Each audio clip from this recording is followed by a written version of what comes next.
we're going to talk now about what I'm calling the overdiagnosis epidemic. It's this concept that the current state of the country has led to an overreach of the therapeutic state.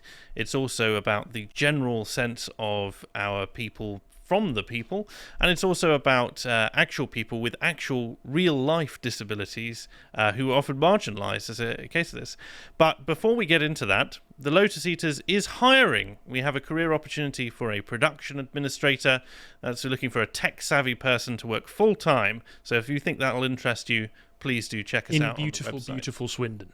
In glorious Swindon. So, you'll have interactions every day with all of the staff, and you'll be responsible for a number of behind-the-scenes processes. So please do get in contact with us. What are you laughing about? Nothing. Marvellous. I like that you basically promised that the main compensation was you'll get to be friends with us. Oh, it is a paid position. There is money involved. There we go.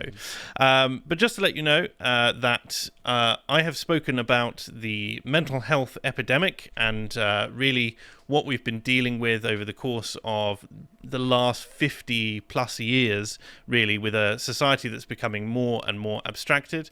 I gave this talk at the WITAN around 4 years ago, but it's still very relevant today.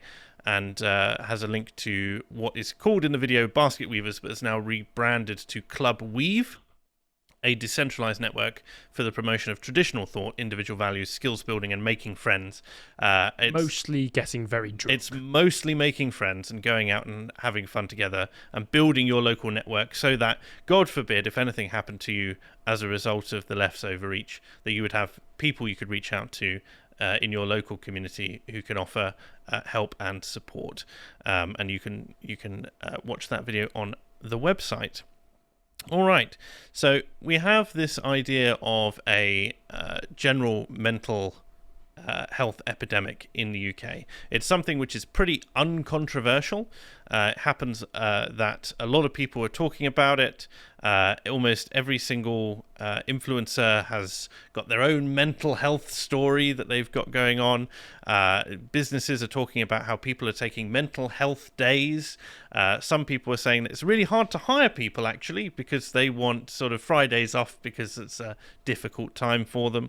And really the number of conditions that people have has ballooned over the course of particularly the last couple of decades. But the amount that we take this seriously is the problem, really. A lot of these things are sort of general anxiety or depression, which are really a disservice to people who have very serious conditions. Unfortunately, the government itself has come under fire for not allocating enough resources into mental health, which I think is a bit of a silly statement. I feel like it's already allocating quite a considerable amount into it. It also seems strange that if there's an epidemic going on, the notion of putting more money towards a problem that seems to be very much entrenched and societal, if the numbers are to be believed, that wouldn't necessarily fix it, would it? No, I mean, throwing money at a problem's not an issue, but really our society is sitting in a state of diagnostic decay at the moment. We're very much inward focused rather than outward focused, and the places in which we place our money as a nation, so to speak, speaks to kind of the societal rot that we're dealing with, because we've got a lot of fixation on either problems which are much larger than us, whatever anyone individually thinks about the concept of the climate crisis. Our country as a whole contributes so little to what's considered the big bad there, the carbon emissions, that our attempts to change that environment are actually very little impact on the world. Whereas we have people who have no jobs, we have a mass migration epidemic that's causing overpopulation, we have a general housing crisis where no one can afford anything, we have a wage stagnation where we are in a position where wages haven't increased for over a decade. So in real terms, that is, inflation obviously accounted for. So having a focus on mental health feels like it's an aside where people are trying to come up with a justification for why everything's so bad. Why am I miserable? Well, this person, from BetterHelp, don't use BetterHelp, by the way. They are a very dodgy site which don't ratify their therapists. My therapist from BetterHelp is saying, oh, actually, I've got generalized anxiety, or I have something like ADHD, which means that I can't concentrate at work. Here's one of my favourites. I have a chemical imbalance in my brain. That's a nice nebulous one, isn't it? Or just NT, NNT, so non-neurotypical. So that comes up a lot as well. The concept of neurotypicality, which is like, is anyone truly normal? That word came in when I was at university. Oh, right. People started using it, and sort of they said, oh yeah, by the way, some people use this word neurotypical, and they sort of weaseled it in. But it seems strange because it's basically trying to suggest that, on the one hand, saying that someone's not normal is offensive, but also saying that actually there's a very obvious neural way that you're meant to be, which is sort of contradictory, it's inherently so. Contradictory statement. To agree with you, Mark, I would say that if you were to track on a graph accurately the moment in which society as a whole, post-war, began to be governed worse, and people's material rewards for the work that they put into their lives began to decrease and decrease and decrease, and the quality of life began to degrade as it has, and then the explosion of mental health diagnoses, I would imagine they start at roughly the same point. Well, interesting that you say that. There's a phrase, the therapeutic state is a phrase which was coined back in 1963, and it basically says that psychiatry and psychology as connected with that, and government merged together leads to the therapeutic state, in which disapproved actions, thoughts and feelings are repressed through psychomedical interventions. And we see the fact that we have a very, I would say, dysgenic approach to dealing with people's dissatisfaction, where a huge number of particularly young women are medicated. Certainly we have huge issues where a lot of women are put on birth control in particular, and there are hormone imbalances which come along with that for a lot of women. They say some of them are fine, but almost every woman that I've spoken to who has taken it has had some sort of adverse reaction. Anecdotally on that as well, I've spoken to a lot of women who say that the kind of men that they're attracted to on and off birth control are polar opposites. When they're off, that's not anecdotal. There's actual research for that indicates that. Yeah, when they're off birth control, they're into manly men. When they're on birth control, they're into soy twinks. I see. And then you also get this with young boys as well, sort of mass overdiagnosis of ADHD, because traditionally masculine traits are now considered by the state to be a negative expression of humanity, essentially. Well, the funny thing is that masculinity more generally is being medicalized, in that we see it in autism diagnosis. I'm going to steal your thunder a little bit here. No, sure. But also with ADHD, whereby the education system, largely run by women, sort of medicalizes men as faulty women, both in terms of the autism diagnosis and also in terms of attention span. Men and women are interested in different things. That's okay. We have complementary roles, right? But sorry. No, sorry. It's not just that we're interested in different things. Fundamentally, the ways in which we cope with different things, traumas, if you want to use the overused term, are also fundamentally different. There was a post by Royal Nationalist the other day, which was commenting on a woman who had said, if men really wanted to be better members of society, they would form therapy groups with one another, and they would do all these different things.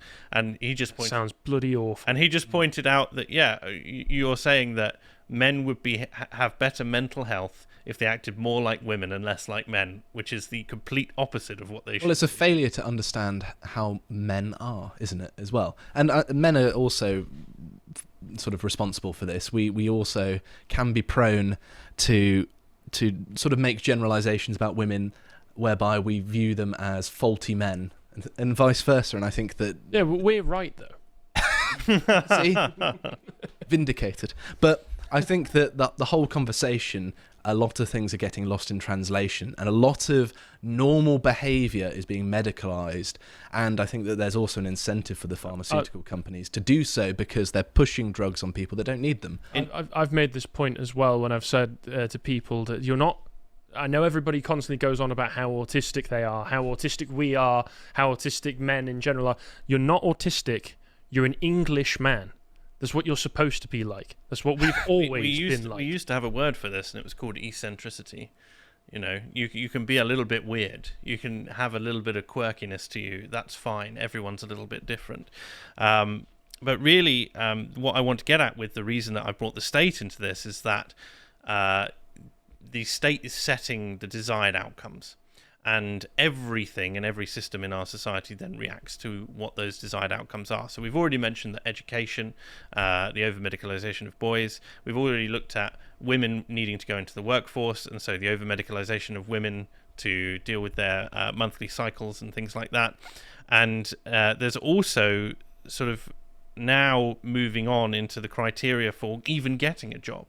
So we know that there are government guidance for programs which increase representation from people of different sexes, sexual preference, ethnicity, but also mental health conditions under this kind of guise of being an equal opportunity employer, whereas realistically this is all getting away from the real reason that you should be doing a job, which is that you are aligned with the goals of the company and doing your career, essentially. When I was in the Air Force, there was a great sense of camaraderie, certainly in the training phase, because everyone was there, even though they were going on to do different jobs in the Air Force, but we all had kind of the same aspirations, right? And if you're in training, you're all trying to get through that to become an officer, right? So if you're then suddenly hiring people, and instead of thinking about how best they're going to fit the job, they're thinking like, can I either game the system by pretending? I know several people who claim to be homosexual or bisexual in order to get bumped up the list on the when they were being hired. Were they expected to prove this? Exactly, they're not expected to prove this, or similarly, people who claimed, generalized anxiety disorder, for instance, because they thought it would bolster their application. It feels like a level of abstraction that kind of obfuscates, the real reason that you're making decisions in life and in society. What positions were they going for that supposedly having anxiety would make it the more employable? More bizarrely enough, this was a prison officer position. That's what you want, an anxious prison guard. They're going to be very studious, Don't get near me. Don't get near me. I'll beat you. Exactly. Right. Josh sees no problem with this. Not making this a pure sort of men versus women thing. Mental health as a general concept, it's going downhill. Well, it's of concern to everyone, isn't it? It's clearly of concern to everyone. But we have this chap here. So Calvin Robinson, obviously a friend of the show, has retweeted this, that the mood of the United Kingdom is that it's contagiously miserable. This guy's just come back from travelling. He's talking about how everyone is sort of dour and dire. I think he got back from Australia, and we mutually know an Australian, a mad Australian bard. We certainly do. Who has explicitly told us that he never wants to come back to Britain because he hated it and it was miserable. Very true. And the reason that it's miserable is that all of our per capita outcomes have basically got worse. Mm-hmm. And the people are searching for rationales and justifications because our sense of control, there's a lot of research on control and how humans basically need to feel a sense of control and a sense of progression.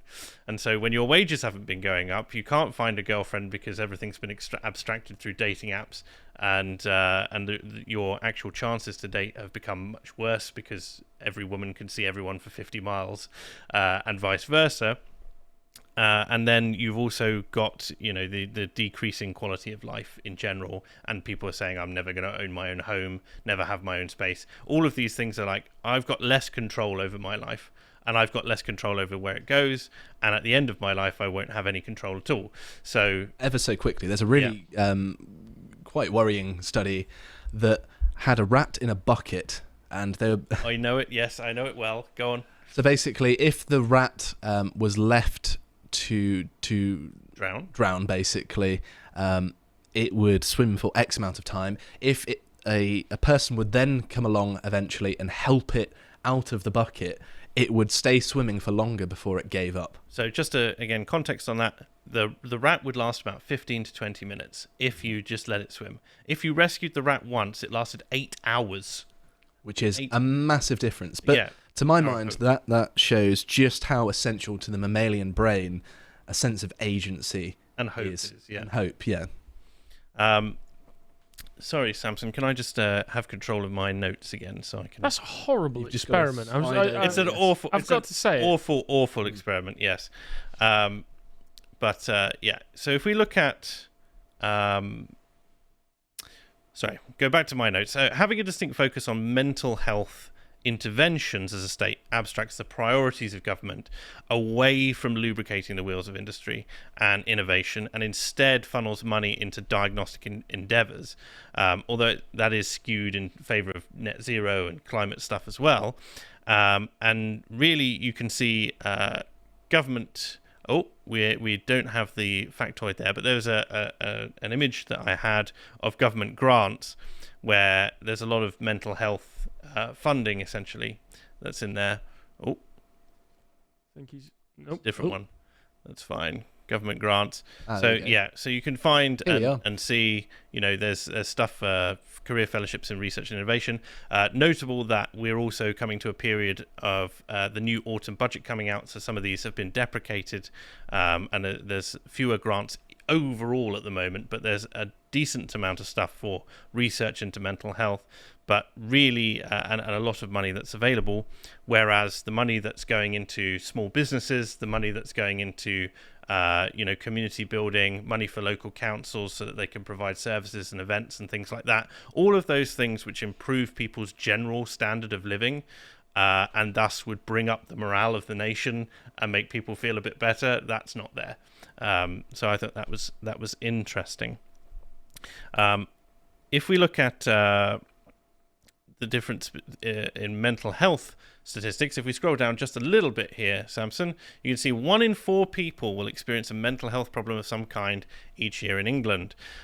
This is a really broad statistic, basically. Yeah, I was going to say, I imagine there will be plenty of people out there that will not, over the course of 4 years where it's going to be statistically probable, they won't experience a mental health problem. Well, so it's not just that. It's the concept of the mental health problem as a whole is the problem, because it's problematic, as was famous to be said, because this is all subclinical, essentially.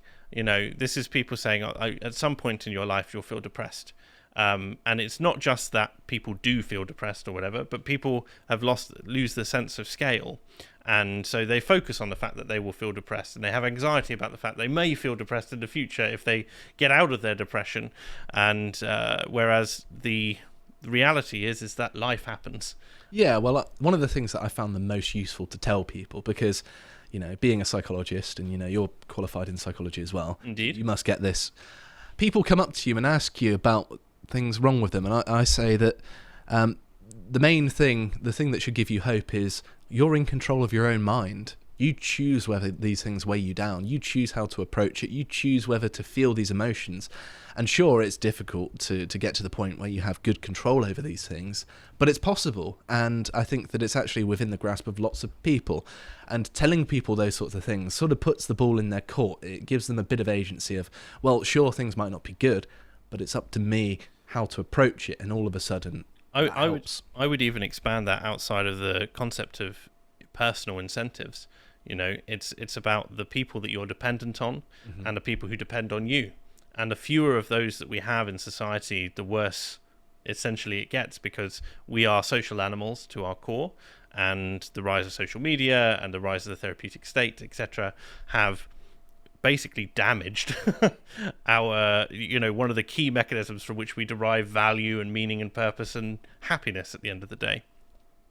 But what I want to say with this 1 in 4 statistic and the 1 in 6 common mental health problems in any given week, anxiety and depression, is that it takes the focus away from people who have genuine mental illness and deep disabilities. So here's a breakdown of complex needs in the country. There are approximately 1.6 million people with a complex disability in the UK. So these are people who have dementia. These are people who have serious physical ailments. These are people, Vote Green. vote Green. People who have, perhaps low functioning autism and things like that. And there's basically the prevalence of disability that is basically invisible, because those people are the people who are asking for, say the disability ramp up to the local shop or whatever, but they get lumped in with all the people who are going, I'm too anxious to go into work today, and so their needs aren't taken as seriously. And I think even on the right, this is something where we fail these people in a way, because we tend to lump them in with essentially the epidemic of fad mental healthism as we go. But disabilities in the UK, complex disabilities in the UK, are actually increasing. So if we look at prevalence here, there should be a scroll down. We should be able to scroll down and see a graph there. So the number of people has increased from, over the last 20 years, from around 10 million up to over 15 million people. And you can see the breakdown there. A quarter of those people are at working age, which makes sense. A small percentage of those are children. Again, they haven't had the time necessarily to have a deep injury or something like that. But an awful lot of these people are of state pension age. And really, this is something we have to contend with as a society. Is we have an increasing prevalence of people in real raw numbers who are infirm and incapable. And it comes down to two things. One is child mortality, which has been decreasing very, very steadily over the course of the last 100 years. Hooray, a nice thing. Which is a nice thing. This is a nice graph to see. But of course, in real terms, from a genetic standpoint as well, and with the adoption of the welfare state, this also means that more people are surviving with conditions that they then are heritable and will pass on. I'm not trying to deny these people any kind of life at all. I'm not a eugenicist in that kind of way, right? It's more to do with the fact that these are very real cases of people that we're going to have to deal with. And the question, I suppose, for the panel is sort of, how we deal with, an increasingly dysgenic population as things go. And I think the answer to that is probably that we need to breed more. I think we need to get above replacement rate, and high quality people need to be having lots of children. So that's the kind of eugenicist you are. That's the kind of eugenicist. Eugenicist. On your point regarding the child mortality rate and the complex needs, I do know and have known quite a few people over my life that have had complex needs, like siblings of friends of mine. And the thing is, generally, they've had issues that I look at and think that would be awful to have to live that way. It must be so difficult, and I feel deep sympathy for them. But on a personal level, most of them, outside of those who've had deep personality problems where they are quick to anger, some really bad cases of low functioning autism, most of them have been very kind and good spirited people, because unlike the epidemic of the low-level anxiety that some people feel, they don't feel entitled to anything, because they understand that what they have in life is essentially a gift to them. What they do have is something that they need to treasure, and they tend to be very kind and good-spirited because of that, and I really respect them. Yeah, absolutely. I would also tie in, though, to Josh's mass remigration segment and say that a large number of children being born with heritable difficult diseases are coming from inbreeding, which is a massive issue within our migrant populations, because in-group preference is not something which goes away. And in fact, in some cultures, particularly Pakistani culture, it's something which is considered to be, the best possible thing, first cousins. So that has led to a 15-point IQ drop in British Indians, for instance, and it's something which has led to a massive, I think it's 6 times more likely that a Pakistani child will be considered mentally retarded off the back of the fact that it's an inbreeding issue. So 36 times overrepresented to the rest of the population, by the way. Yeah, so important to consider that there's extra benefits to mass remigration. The other thing is pensioners, of course. So the life expectancy in the UK has gone up quite dramatically.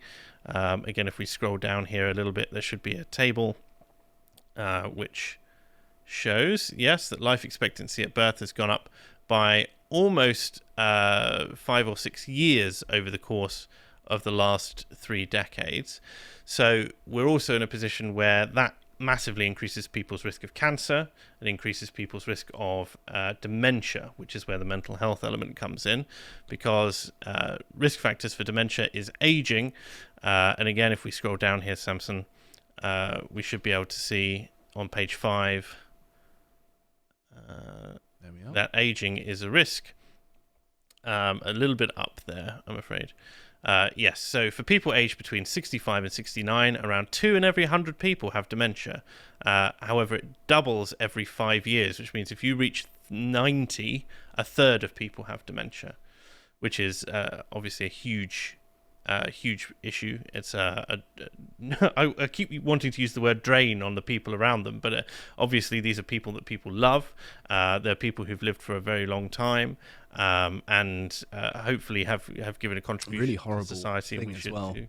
But Grandparents had it, and it was awful seeing them degenerate. But it's a problem that we have to contend with as a people, really, and to truly understand it. I now can't scroll down through my notes again. Apologies. Yeah, you just need Marvelous. to slide left. I know.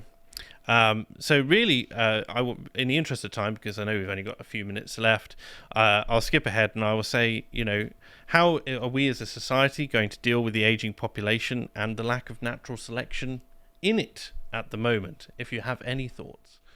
So I do think that there are elements of natural selection already going on, because generally speaking, more successful people these days have more kids, but there's this weird incentive whereby the welfare state also allows less successful people to have lots of children, and the middle class sort of miss out by being responsible. Yeah. And I think that actually you've just got to make the situation optimal for responsible people to have as many children as they would like, and lots of things will sort themselves out. I think actually, in many ways, lots of these problems will be fixed by fixing the economy first and foremost, because economic and resource considerations are generally what well thought out, educated people consider when they think about expanding their family. It's not the right time is always the put off until, of course, then you're at the end of your potential life cycle. If you've got a lot of disposable income, it's a lot harder to make that argument, and therefore it's a lot easier to have a bigger family. And I think that actually, if people's wealth per capita started going up, people who were working, who I see as deserving to have children, could do so. Yeah, I think that's much more impactful than, say, one of Hungary's policies, which have come under fire for just incentivizing children by saying, here, you just take money. If you have children, we'll give you money, and their birth rate hasn't been. I'll still take some money. You would still take some money. I'd still take some money. I'm sure you would. But I think that there's got to be some sort of selection pressure there for people of quality to have children, and I think that that's an important thing. If you're listening to the podcast of the Lotus Eaters, you're a quality person, and you should go out there and have lots of children. All right, I think I will end my segment there with a general view that I hope that this has been informative to people about the difference between people in the mental health sort of sphere, the people who are claiming a mental health disability and why they might be doing that, and the people with a real disability who we actually do need to look after and are an increasing burden on society, even though we do have a responsibility to them because they've helped continue and build the society. Hi folks, hope you enjoyed that segment from the podcast The Lotus Eaters. If you did, go over to lotuseaters.com, sign up, support us, only £5 a month. That's how we keep the lights on. And go and watch our Lads Hour, which is like The View for Men, in which this one the lads are discussing the classic film, Hot Fuzz. It's amazing, you'll love it. And while you're at it, go over to X, formerly Twitter, and follow us at lotuseaters_com.